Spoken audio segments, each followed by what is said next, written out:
IPL వేలంలో Cameron green ప్రత్యేక ఆకర్షణ అయ్యాడు. వేలంలో ఈ ఆల్రౌండర్ను కొనుగోలు చేసేందుకు ఫ్రాంచైజీలు పోటీపడ్డాయి. అభిమానుల అంచనాలకు తగినట్టే గ్రీన్ కోసం పెద్ద బిడ్డింగ్ వారే నడిచింది. అయితే భారీ పర్సుతో వేలంలోకి వచ్చిన కోల్కతా నైట్ రైడర్సే చివరికి గ్రీన్ను దక్కించుకుంది. వేలంలో ఈ ఆసీస్ ఆల్రౌండర్ ఏకంగా 25,20,00,000 దక్కించుకున్నాడు. 2 కోట్ల కనీస ధరతో వేలంలోకి కెమెరాన్ గ్రీన్ వచ్చాడు. 2 కోట్లతో ముంబై ఇండియన్సే బిడ్ను ఆరంభించింది. ఆ తర్వాత 2,20,00,000తో రాజస్థాన్ రాయల్స్ రేసులోకి వచ్చింది. 2,40,00,000 దగ్గర ముంబై ఇండియన్స్ ఆగిపోయింది. ఈ టైంలో Rajasthan Royals Kolkata Knight riders మధ్య పోటీ నడిచింది. 2 ఫ్రాంచైజీలు నువ్వా నేనా అంటూ పోటీ పడ్డాయి. 13,40,00,000 వరకు రాజస్థాన్ రాయల్స్ వెళ్లింది. అయినా కేకేఆర్ తగ్గలేదు. 13,60,00,000కు మళ్లీ బిడ్ వేసింది. ఈ దశలో 13,80,00,000తో చెన్నై సూపర్ కింగ్స్ సీన్లోకి వచ్చింది. అక్కడి నుంచి సీఎస్కే, కేకేఆర్ సై అంటే సై అన్నాయి. కెమెరాన్ గ్రీన్ ధరను పెంచుకుంటూ పోయాయి. చెన్నై సూపర్ కింగ్స్ 25 కోట్లకు బిడ్ వేస్తే కేకేఆర్ 25,20,00,000కు పెంచేసింది. ఆ తర్వాత చెన్నై సూపర్ కింగ్స్ డ్రాప్ అవడంతో కోల్కతా నైట్ రైడర్స్ సొంతమయ్యాడు కెమెరాన్ గ్రీన్.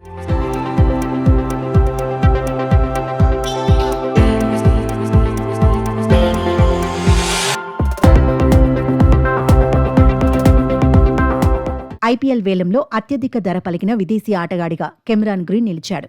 2024లో 24,75,00,000 దక్కించుకున్న మిచెల్ స్టార్క్ రికార్డును బ్రేక్ చేశాడు. ఓవరాల్గా ఐపీఎల్లో అత్యధిక ధర పలికిన 3వ ఆటగాడిగా నిలిచాడు. గత మెగా వేలంలో రిషబ్ పంత్ అత్యధికంగా 27 కోట్లు సొంతం చేసుకున్నాడు. శ్రేయస్ అయ్యర్ 26.75 కోట్లు దక్కించుకున్నాడు. ఇప్పుడు రిషబ్, శ్రేయస్ అయ్యర్ తర్వాత ఎక్కువ మొత్తాన్ని దక్కించుకున్నది కెమెరాన్ గ్రీనే. 2026 మినీ వేలంలో ఈ ఆసీస్ ఆల్రౌండర్ 25,20,00,000తో సరికొత్త రికార్డును అందుకున్నాడు.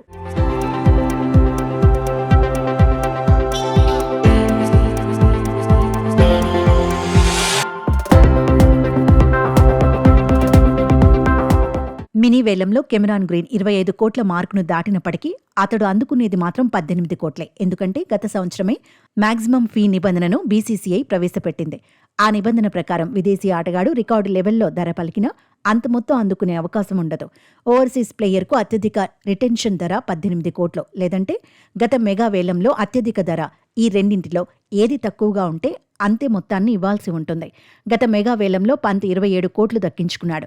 అత్యధిక రిటెన్షన్ స్లాబ్ 18 కోట్లు. ఇప్పుడు గ్రీన్ 25 కోట్ల మార్కును దాటినప్పటికీ నిబంధనల ప్రకారం 18 కోట్లు అందుకుంటాడు. మిగిలిన 7,20,00,000 ప్లేయర్ల వెల్ఫేర్ ఫండ్కు వెళతాయి. ప్లేయర్ల సంక్షేమం కోసం ఈ నిధులను బీసీసీఐ వినియోగిస్తుంది.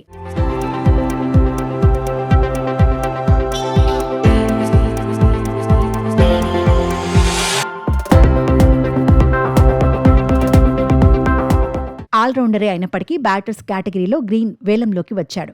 2023లో గ్రీన్ను ముంబై ఇండియన్స్ వేలంలో కొనుగోలు చేసింది. 17,50,00,000కు దక్కించుకుంది. ఆ తర్వాత రాయల్ ఛాలెంజర్స్ బెంగళూరులోకి ట్రేడింగ్లోకి వెళ్లాడు. పేసర్గా, బ్యాటర్గా గ్రీన్కు మంచి పేరే ఉంది. ఐపీఎల్లో ఆడిన 2 సీజన్లలో కలిపి 707 పరుగులు సాధించాడు. 16 వికెట్లను తన ఖాతాలో వేసుకున్నాడు.